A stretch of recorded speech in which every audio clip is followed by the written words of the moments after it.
जय श्री कृष्ण। ब्रह्म निर्वाण क्या है और इसे प्राप्त करने से क्या लाभ हो सकता है और कोई ऋषि ही इसे क्यों प्राप्त कर सकता है, आइए देखते हैं। इस संबंध में भगवान श्री कृष्ण अध्याय 5 श्लोक 25 में क्या कहते हैं। लभन्ते ब्रह्म निर्वाणम ऋषयः छिन्न कल्मषाः छिन्न द्वैधा यतात्मानः सर्वभूत हिते रताः। अर्थ है, जिनके पाप नष्ट हो गए हैं, जिनके संशय छिन्न भिन्न हो गए हैं, जो जीत आत्मा हैं और जो संपूर्ण प्राणियों के हित में लगे हुए हैं, वे ऋषिगण ब्रह्म निर्वाण को प्राप्त होते हैं।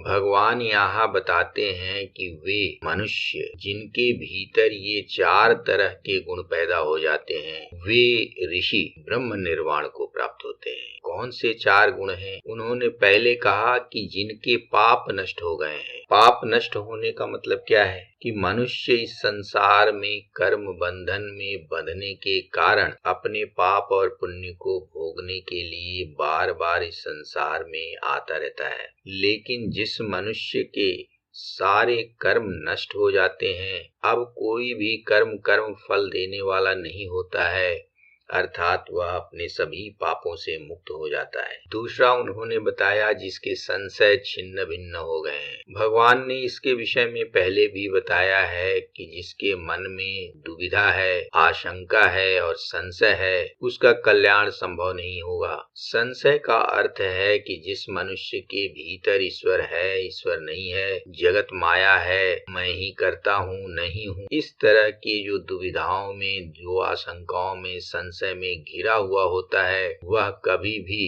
कल्याण को प्राप्त नहीं हो सकता, क्योंकि संशय की वजह से कभी भी वह एकान्नमुखी नहीं हो सकता, अर्थात उसके भीतर कभी भी दृढ़ता उत्पन्न नहीं होगी और दृढ़ता के बिना उसकी बुद्धि अनेक शाखाओं वाली हो सकती है। ऐसी स्थिति में उसका कल्याण होना संभव। लेकिन जिसने अपने संशय को छिन्न भिन्न कर दिया है, अर्थात जिसके मन में अब कोई भी दुविधा नहीं है कि ईश्वर है कि नहीं है, यह संसार माया है कि नहीं है, इत्यादि। तीसरी बात वो बताते हैं, जो जीत आत्मा है।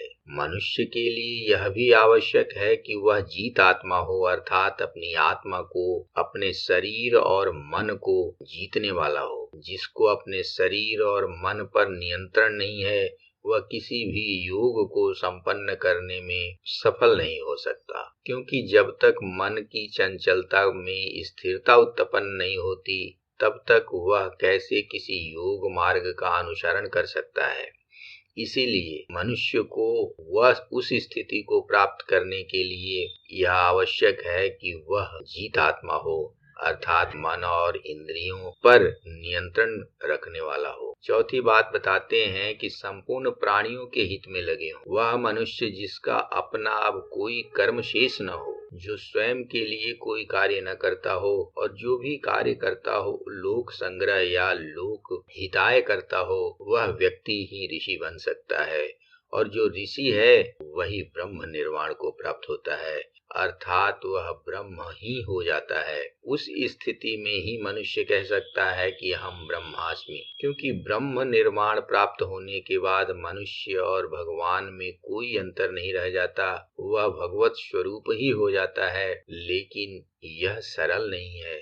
इसके लिए भगवान ने जिन 4 शर्तों को पूरा करने की बात बताई है, उन शर्तों को पूरा होना आवश्यक है, और जो व्यक्ति उन्हें पूरा कर लेता है वही ब्रह्म निर्वाण को प्राप्त कर सकता है, क्योंकि ब्रह्म निर्वाण सबसे ऊंची स्थिति है और इस उच्च स्थिति को प्राप्त करने के लिए प्रयत्न तो करना ही होगा। जय श्री कृष्ण।